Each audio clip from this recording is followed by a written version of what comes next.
Salam, hörmətli müəllimlər. Bugün isə mən sizə Qız Qalası barədə məlumat verəcəm. Bir xeyli məlumatlar var, amma maraqlı məlumatlardır. Qız Qalası bu bölmənin ən rahat, ən maraqlı mövzularından biridir. Qız Qalası bilirsiniz ki, Bakıda yerləşir. Xəzər dənizinin kənarında yerləşir. Dənizə doğru maili nəhəng bir qayanın üzərindədir. Silindrik formada tikilmiş qala idi. Və dəniz tərəfini qeyd edirsiniz mütləq şəkildə. Bu yer nə qədər asandır. İndi növbəti hissələrdə bir dəftər götürüb mənlə bərabər qeydlərinizi aparın. Dəniz tərəfdən ona uzunsov bir dayaq əlavə edilməsini qeyd eləyin. Dəniz tərəfi uzunsov dayağın əlavə edilməsi. Hündürlüyünün 28 metrə çatması, diametri birinci mərtəbədə 16,5 metr və birinci mərtəbədə divarın qalınlığı 5 metr idi. Qalanın daxili hissəsi 8 mərtəbəyə bölünür. Bu zaten bilirik. 8 mərtəbədən ibarət olması. Mütləq şəkildə bu məlumatları qeyd eləyirsiniz. Sonra daşdan hörülmüş bu tavaların ortasında dairəvi deşiklər var idi. Deşiklər şaquli istiqamətdə idi. Mütləq qeyd edirsiniz. Deşiklərin şaquli xətt istiqamətindədir.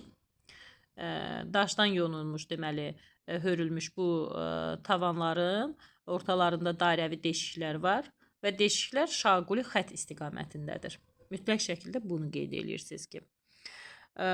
Deməli, və eyni zamanda bu 8 mərtəbənin tavanın ortasında olan bu dairəvi deşiklərə baxdıqda birinci mərtəbənin döşəməsini görmək olur. Birinci mərtəbənin, deməli, döşəməsi idi. Bu deşiklərdən birinci mərtəbənin döşəməsini görmək olar, qeyd edirsiniz. Deməli, qalaya bir də əsas məlumat burada nədir? Qalaya girişin olması.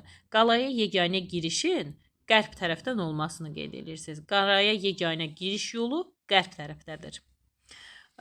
Qeyd edirsiniz, dəftərinizə yazırsınız. Qalaya, deməli, yeganə giriş yolu qərbdədir. Və yerin əvvəlki səthindən 2 metr hündürlüyündə 1,5 metr enində olan tağlı qapı yeridir. Deməli, yeganə yol qərbdədir və yerin əvvəlki səthindən 2 metr hündürlüyündə 1,5 metr enində olan tağlı qapısı yeridir. Deməli, qalanın biz axı dedik 8 mərtəbədən ibarətdir, düzdürmü? Qalanın birinci mərtəbəsindən danışırıq. Qalanın birinci mərtəbəsinin hündürlüyü 3, digər mərtəbələrin hündürlüyü orta hesabla 2,5 metrdir. Deməli, birinci mərtəbəsi 3, digər mərtəbələrin hündürlüyü 2,5 metrdir. Bir tərəfə qeyd eləyin. Deməli, birinci ilə ikinci mərtəbənin arasındakı əlaqə əgər yaratmaq istəsək, yalnız tavanda olan dairəvi deşikdən olan nərdivan və yaxud da ki, ip vasitəsindən mümkündür.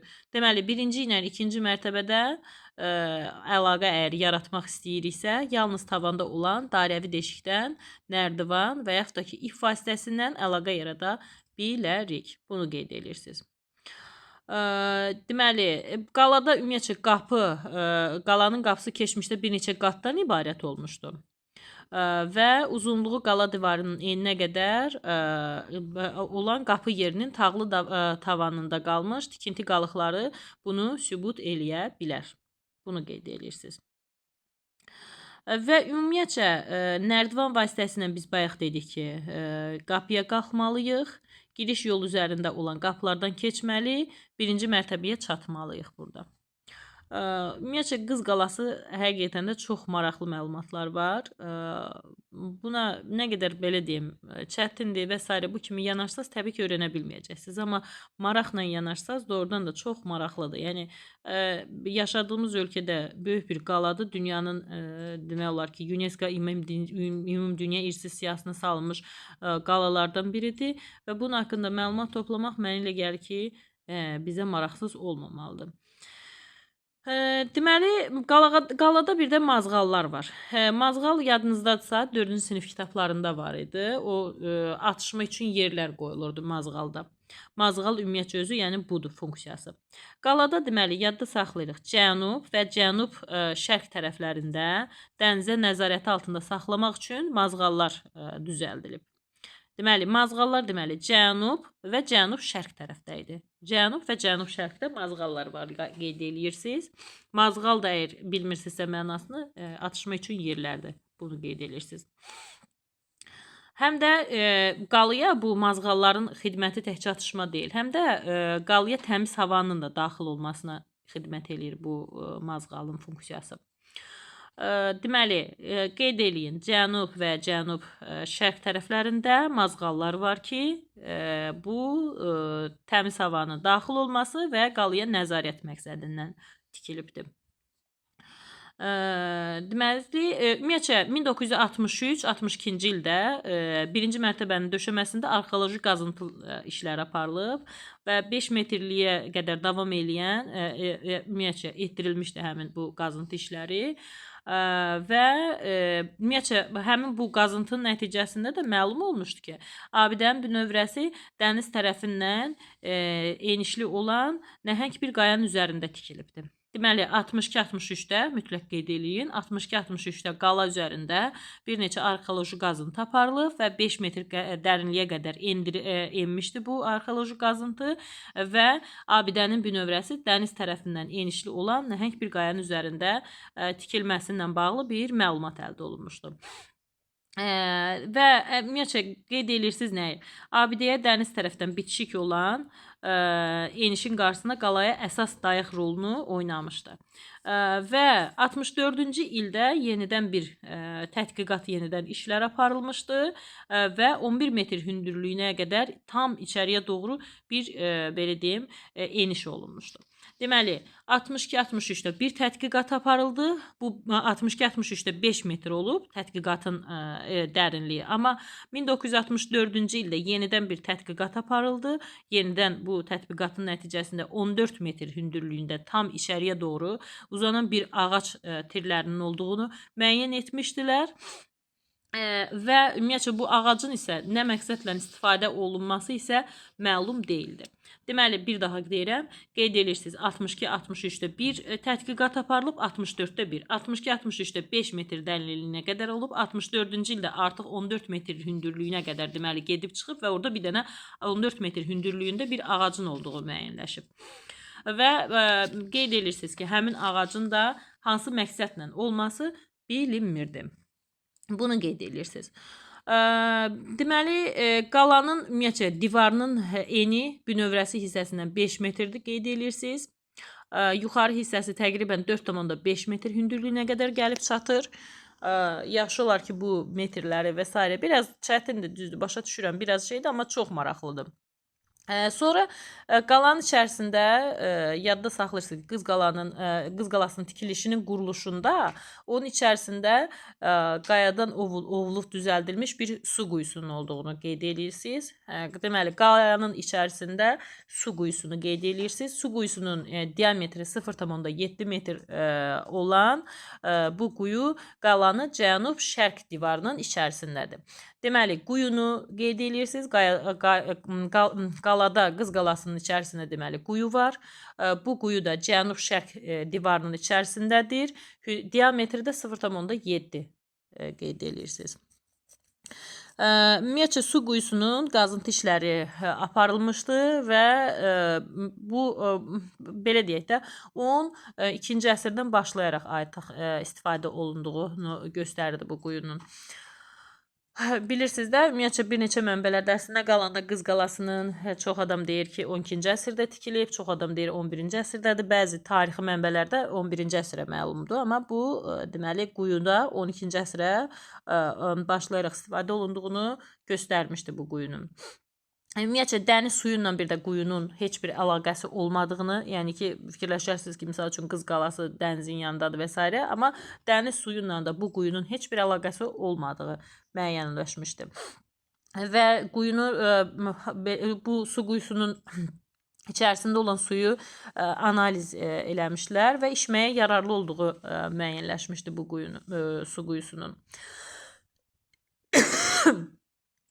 Deməli, qalanın keçdik 3-cü mərtəbəsinə. Bu Qız Qalasının quyunun ağız hissəsində olan qalanın 3-cü mərtəbəsinin döşəməsindən başlayacağıq. Divar boyu aşağıya doğru 13 metrdir bu şey. Və təhlükəsizliyi təmin etmək üçün həmin bu qala divarı içərisində gizlədilmişdi yenə də. Çünki o dövrdə ümumiyyətcə qalaların əsas məqsədi şəhəri qorumaq və s. Yəni bu məqsəd müdafiə məqsədindən tikilmişdi. Həmin deməli bu quyunun deməli təhlükəsizliyini təmin etmək üçün qala divarlarının içərisində gizlədilmişdi bu şeyi 3-cü mərtəbəsi. Və nə deyəcəkdim? Sonra onun bir də şimal-cənub hissəsinə baxacağıq. Şimal-cənub divarında isə enib qalxmaq üçün 10-12 metr dərinliyində ayaq yerləri vardır və bu quyunu 12 metr dərinliyində divarda genişlənməsini qeyd edirsiniz. Yəni belə. Ümumiyyətcə Qız Qalası ilə Şirvanşahlar Sarayı arasında gizli belə deyim yeraltı yolun məhz bu su quyusunun aşağı hissəsindən başlamasından ehtimal olunur. Bayaq dedik ya Şirvanşahlar Sarayı haqqında məlumatlar orada biz qeyd elədik. Deməli çox bu misal üçün quyu hissəsini mən heç bir yerdə heç bir məlumatda görməmişdim. Çox maraqlıdır ki, deməli içərisində quyu var idi və cənub-şərq divarının içərisində idi. Qeyd eləyirsiniz və diametri 0,7 idi. 12-ci əsrdən başlandığı artıq məlum olmuşdu və içməyə yararlı olmasını belə deyim şey eləyirsiniz, amma dəniz suyu ilə əlaqəsinin olmadığını bir tərəfə qeyd eləyirsiniz. Və deməli qalada bu belə deyək qalanın 3-cü mərtəbəsinin döşəməsinin səviyyəsindən başlayaraq divar boyu aşağıya doğru 13 metr davam eləmişdi və quyunun ümumiyyətcə təhlükəsizliyi təmin etmək üçün qala divarları içərisində gizlənmişdi və şimal-cənub divarlarının enib qalxması üçün 10-12 metr dərinlikdə ayaq yerləri var idi. Sonra bu quyunun 12 metr dərinliyində divarda genişlənirdi və Qız Qalasına Şirvanşahlar Sarayı arasında gizli yeraltı belə deyim su quyusunun aşağı hissəsindən başlanması ehtimal olunması ilə bağlı bir məlumat idi. Belə, yəni Qız Qalası barədə ümumi məlumatlar bu qədərdir. Bir də yadımdan çıxdı nəyi? Bir məlumat da Qız Qalası barədə deyim ki, zaten bu 5-ci sinifdə də keçmişik. Burada qübbə hissəsi var idi Qız Qalasının içərisində və bu qalada olan tikilmə dövrünün müəyyənləşməsi üçün etibarlı sənədlərdən biri idi ki, bu qala qapısının üzərində 14 metr hündürlüyündə yerləşmiş 0,4-0,6 metr ölçüdə bir yazılı daş kitabə var ki, bu daş kitabənin üzərində də deyilir ki, bu qala Məsud ibn Davudun qübbəsidir və yaxud da qübbə Məsud ibn Davudun sözlərindən yazılmış bir məlumat var ki, burada artıq qalanın Məsud ibn Davuda məxsus olmasına bağlı bir məlumat var. Mənim o tamamilə yadımdan çıxmışdı. Deməli, mütləq yadımızda saxlayacağımız bir hissələrdən biri də Qız Qalasında olan bu deməli kitabədir ki, qalada 14 metr hündürlüyündə yerləşmiş, 0,4-0,6 metr hündürlüyündə yazılı bir daş kitabədir ki, daş kitabədə də Məsud ibn Davudun qübbəsidir yazılmışdı ki, bu zaten 5-ci sinif təsvir sənət kitablarında bu məlumatı tapa bilərik ki, hansı ki, orada xeyli bu Qız Qalası ilə bağlı da düzdür, çox böyük deyil, amma məlumat var idi bu barədə ki, həmin bu bir dənə hündürlüyü qeyd olunmamışdı 5-ci sinif kitablarında. Sonra başqa ilə bir də Qız Qalasında kitabəsinin çox səliqəsiz sürətlə sonradan divara yerləşdirilməsi müəyyən olunmuşdu. Sonra başqa heç bir məlumat yoxdur. Bu qədər.